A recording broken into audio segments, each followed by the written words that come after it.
Hey guys, Ramsey here. Welcome to another video. Today we've got an early impression video on a brand new fragrance from 2023. And this actually comes from my good friend Peter Carter. And this is called Centauri Elixir. Now, let me just show you the packaging really quick and then we'll get into some controversy and then we will talk about the fragrance. So, this is the box. It sits in here like so. And it comes with a little card.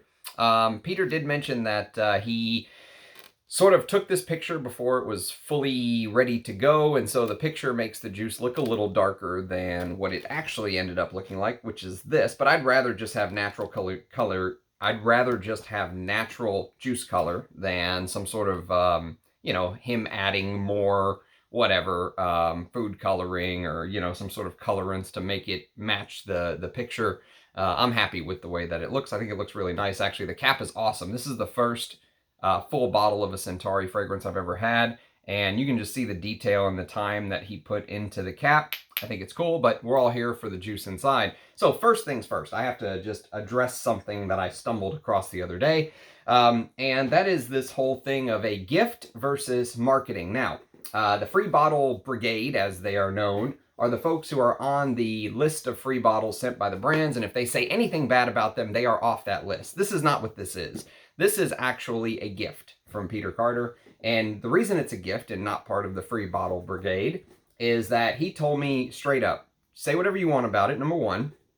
Number two, you don't even have to review it if you want. I could have just accepted it and put it there, and there were no expectations on me to even talk about it, but lately, I've been getting used to swimming in stormy water, and so I'm throwing myself into this with both feet. And here's the thing. Here's my take on it. If you're watching my channel, you're watching it because you trust what I have to say. I have 800 bottles of fragrances. 800, okay? So there is no reason for me to lie or say something that I don't think is true over one bottle. If I don't get this bottle, what am I going to have, 799 fragrances? It'll take me 3 years to wear every single one.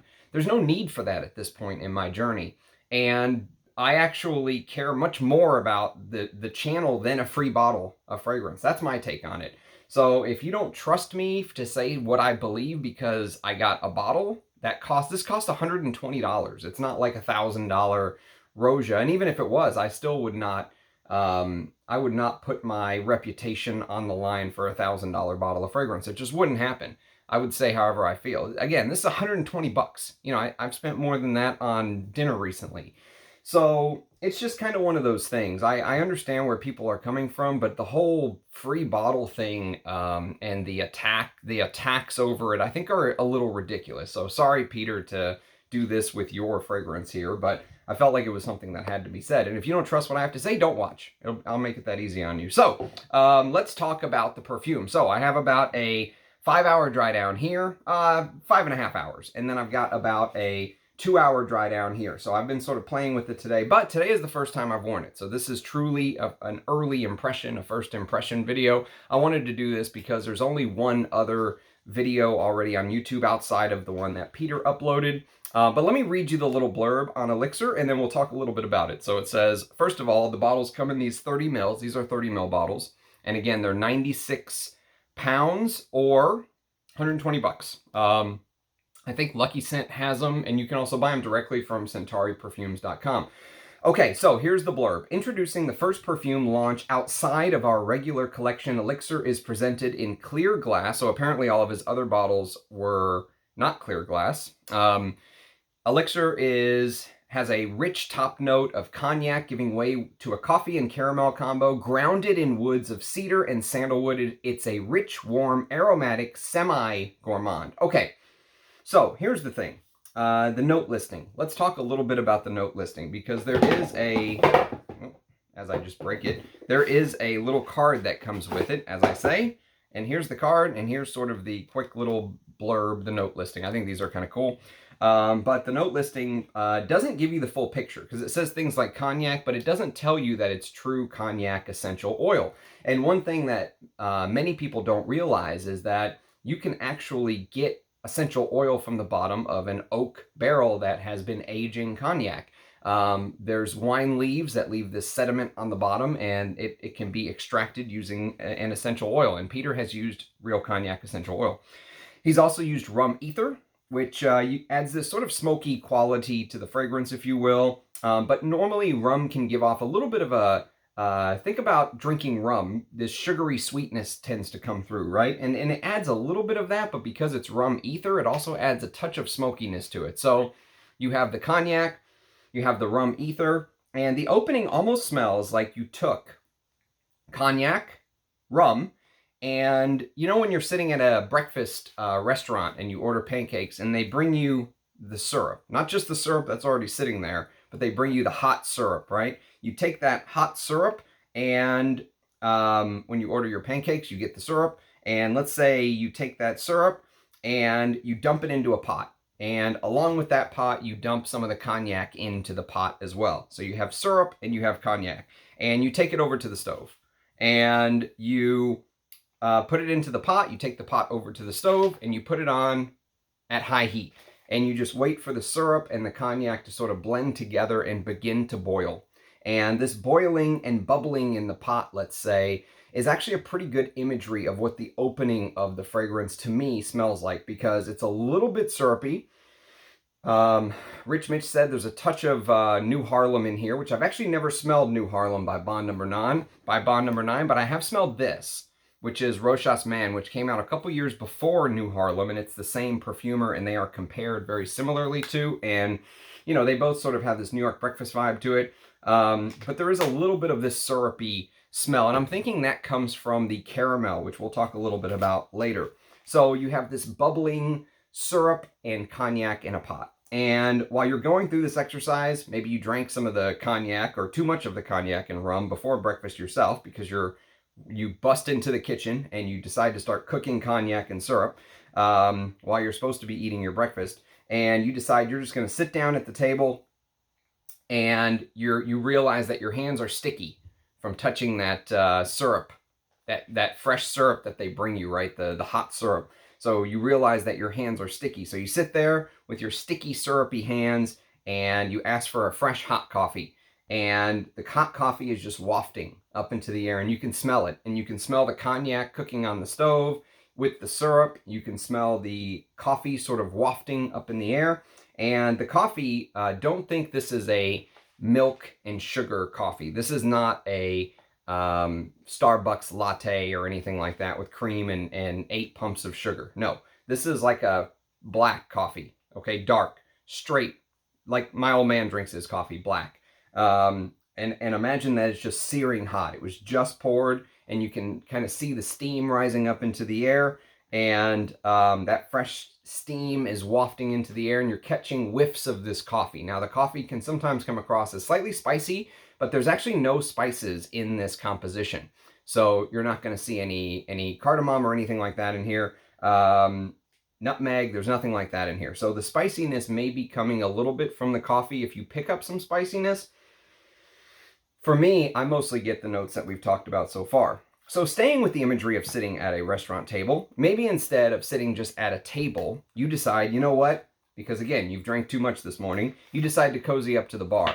And so you cozy up to the bar, and you realize, since you're at a nice restaurant joint, maybe you're in Texas with me, you realize that the bar is made out of Texas cedar, okay? And Texas cedar is a type of cedar that gives off this slight pencil shaving vibe, but the woodiness really starts to shine through as the hours tick by. So the fragrance basically begins, like I talked about in the beginning, with that bubbling cognac and, you know, syrup and a little bit of rum.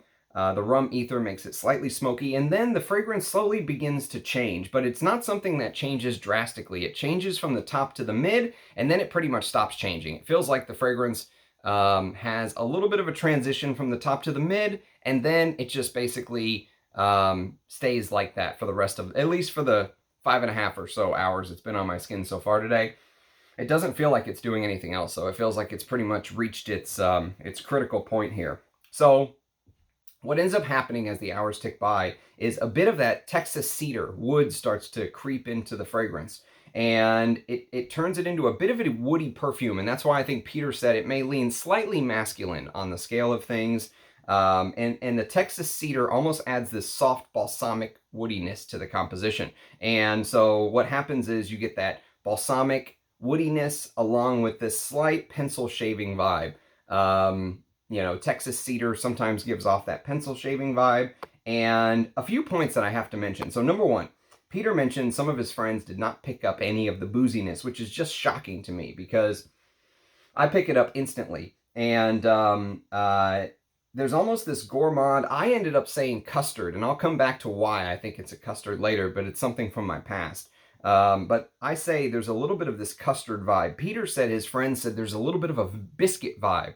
But either way, biscuits, custards, we're still in the restaurant that we started with. And so it fits into our narrative of sitting at the restaurants still. And so before the fragrance really dips into the base, which the base is basically made up of the woods, and then also there's some, there's a combination of sandalwood and cedar wood. So Texas cedar is listed, but I think there's a little bit of sandalwood to add, you know, some contrast to the cedar wood. And there's some patchouli and hay. Okay, so patchouli and hay sort of add this texture to the fragrance, and musk. And he made it very clear that it's non-animal musk. So this is suitable for vegans. There's no real ambergris in here. There's no real musk in here. It's a completely, basically vegan-friendly fragrance, if that matters to you. I don't care about any of that. In fact, I'd prefer some ambergris in here, but I'm sure that fragrance will be coming very soon. So, so you'll notice for the first few hours this twang from the cognac. You know, when think about the first time your old man let you have a drink, right? That's what I always go back to. The first time you have a drink and you have no clue what's coming, and you take a sip of his cognac or scotch or whatever it is. The first time you've had a drink of a hard liquor, not like a beer or wine, and you drink it and you have no clue what's coming the very first time when you're a kid, and it just hits you in that heat going down your esophagus. You know, you can just feel it burning and you're like, oh God, what have I done? You know, there's a little bit of that heat in the background, let's say. There's a little bit of that twang, that cognac boozy twang, if you will, which I like. I like boozy fragrances. So, but it will shock you, I think, the very first time. It may take some time to get used to the fragrance. So something to keep in mind. Also, talking about the woods. So since cognac is aged in an oak barrel, you'll notice that there is a touch of oak when you smell the essential oil that's extracted from the sediment at the bottom of the barrel. This oak-like smell sort of blends with the other woods I mentioned, the Texas cedar that he really highlighted, and also the sandalwood that I think is there as well as like a contrast, a little bit of that milky contrast to the pencil shaving like Texas cedar. And then you could add in maybe a touch of this oak. And this aged oak-like smell ends up coming through. And then, of course, the rum comes in with a touch of that sugary sweetness that isn't too cloying. And before we get to the bad, because there's some good to this fragrance and there's some bad to this fragrance. And, you know, before we get to the bad, though, a couple other cognac fragrances that I feel like really have to be mentioned, just since we're sort of doing an early impression. This is not a full review, but I think this is a pretty comprehensive take on the fragrance. Roja's Creation E. Now, if you compare these, they both have real cognac essential oil used in them, according to both brands, okay?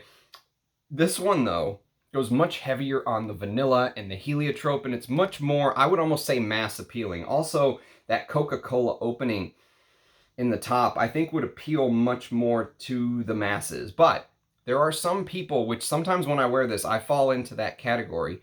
And I have a whole 10 ml decant, so this is not all that I've worn from this. I've worn a lot of this fragrance.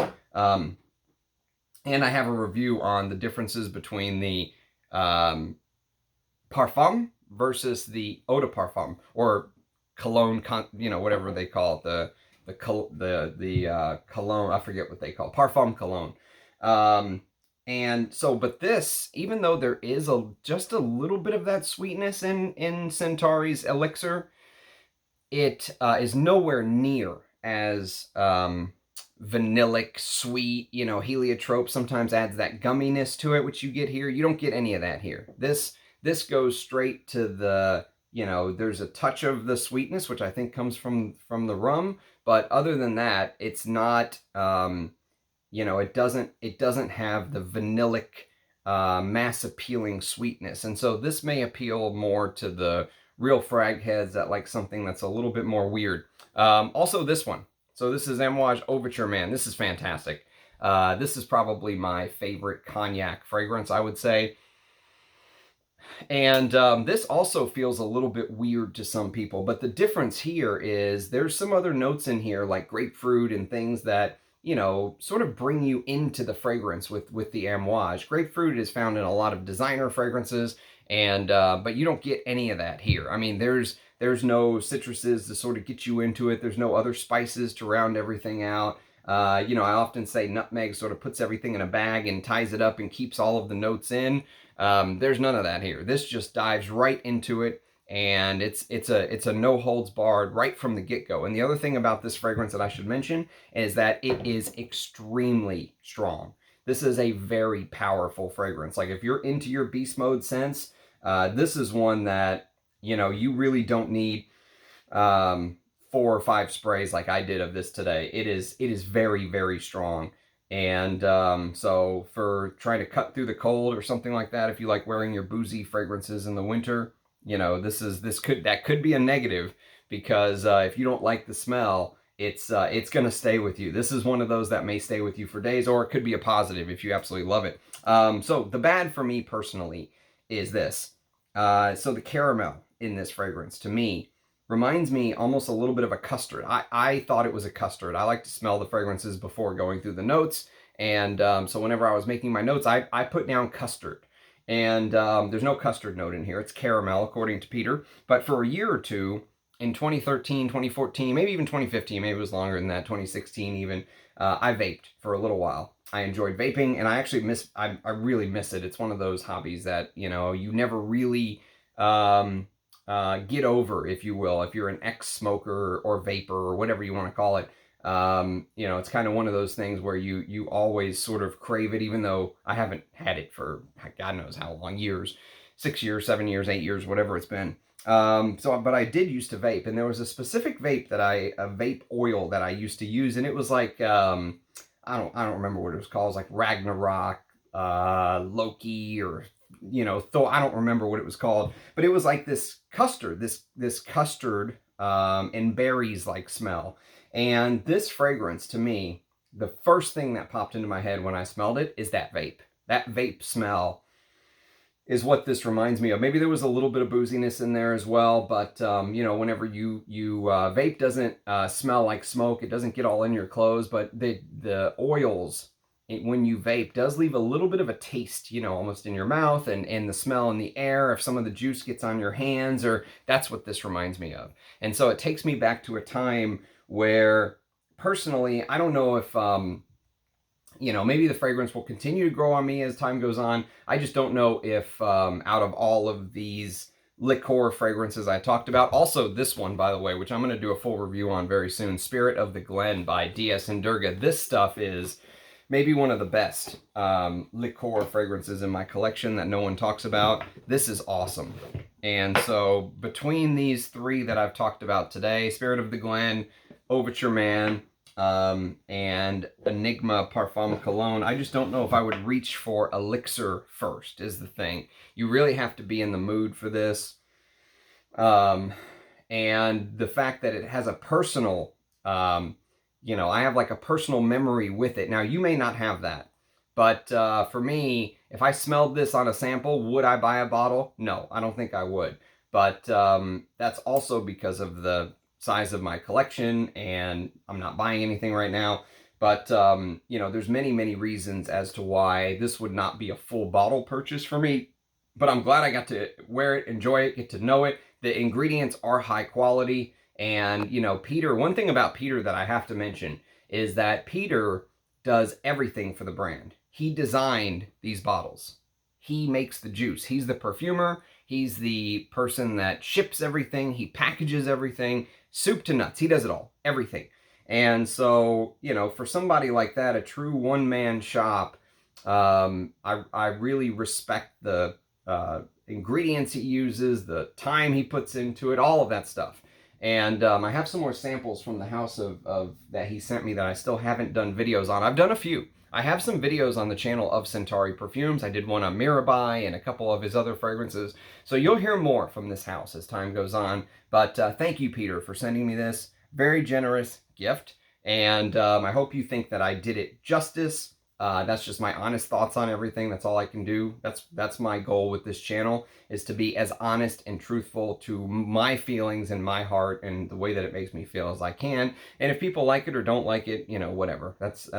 I'm not here to make everybody happy. It's impossible anyways. But I have to stay true to myself, and I feel like I did. But I hope you feel like I did it justice. If you've had a chance to try Elixir, it is brand new.